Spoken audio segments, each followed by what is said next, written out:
महाराष्ट्र में अब तक मुख्यमंत्री के चेहरे पर सहमति नहीं बन पाई है। एकनाथ शिंदे को कोई भी एतराज नहीं है। उन्होंने सीएम पद पर से अपना दावा छोड़ दिया है। इससे अब तो ये साफ है कि मुख्यमंत्री बीजेपी का ही होगा। फिर भी देवेंद्र फडणवीस की राह आसान नहीं हुई है। देवेंद्र फडणवीस के नाम पर भाजपा फूक फूक कर कदम रख रही है। भाजपा हर समीकरण को साधते हुए आगे बढ़ रही है। एकनाथ शिंदे के बयान के बाद से ऐसा लगा जैसे देवेंद्र फडणवीस सीएम पद की रेस में बाजी मार चुके हैं, मगर अभी जो लेटेस्ट घटनाक्रम सामने आए हैं उससे ऐसा लग रहा है कि देवेंद्र फडणवीस पर फिर पेच फंस गया है। जी हां, अमित शाह और विनोद तावड़े के बीच बुधवार की रात को लंबी बातचीत हुई।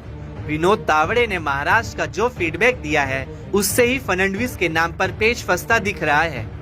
भाजपा नेता विनोद तावड़े ने इशारा किया कि अगर भाजपा ने गैर मराठा नेता को मुख्यमंत्री बनाया तो मराठा समुदाय में नाराजगी बढ़ सकती है। ये फीडबैक भाजपा के लिए काफी अहम है, क्योंकि तावड़े खुद महाराष्ट्र से आते हैं और महाराष्ट्र के चुनावी मैदान में उनकी मजबूत पकड़ है।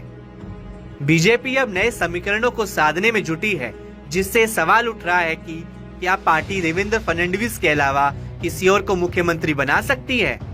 दोनों के बीच करीब 40 मिनट तक लंबी बातचीत चली। इस बैठक में अमित शाह ने विनोद तावड़े से मराठाओं पर फीडबैक लिया। विनोद तावड़े ने अपने फीडबैक में मराठाओं की नाराजगी की बात कही है।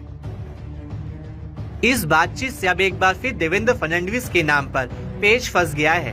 भाजपा आलाकमान एक बार फिर से सीएम के नाम को लेकर सोचने पर मजबूर है। विनोद तावड़े ने ऐसे वक्त में अमित शाह को ये फीडबैक दिया है जब देवेंद्र फडणवीस के फिर से दिल्ली आने की अटकलें हैं। फिलहाल देवेंद्र फडणवीस सीएम की रेस में सबसे आगे चल रहे हैं। एकनाथ शिंदे ने भले ही देवेंद्र फडणवीस की राह आसान कर दी है, मगर विनोद तावड़े के फीडबैक ने एक बार फिर सस्पेंस क्रिएट कर दिया है।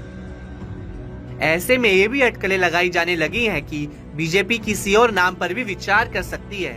बीजेपी के नेतृत्व वाले महायुति गठबंधन ने 288 सदस्यीय विधानसभा में 235 सीटें हासिल की हैं। वहीं कहा जा रहा है कि बीजेपी एकनाथ शिंदे को डिप्टी सीएम का पद ऑफर कर सकती है, लेकिन इस बीच शिवसेना नेता संजय शिरसाट ने कहा कि एकनाथ शिंदे कभी भी डिप्टी सीएम का पद स्वीकार नहीं करेंगे। उन्होंने कहा कि चुनाव एकनाथ शिंदे के नाम पर लड़ा गया था, वे मुख्यमंत्री के रूप में वापसी के हकदार हैं। महाराष्ट्र में बीजेपी ने 288 विधानसभा सीटों में से 132 सीटें जीती हैं। बहुमत हासिल करने से बीजेपी सिर्फ 13 सीटें दूर है। एकनाथ शिंदे की शिवसेना ने 57 सीटें जीती और अजीत पवार की राष्ट्रवादी कांग्रेस पार्टी ने 41 सीटें जीती हैं।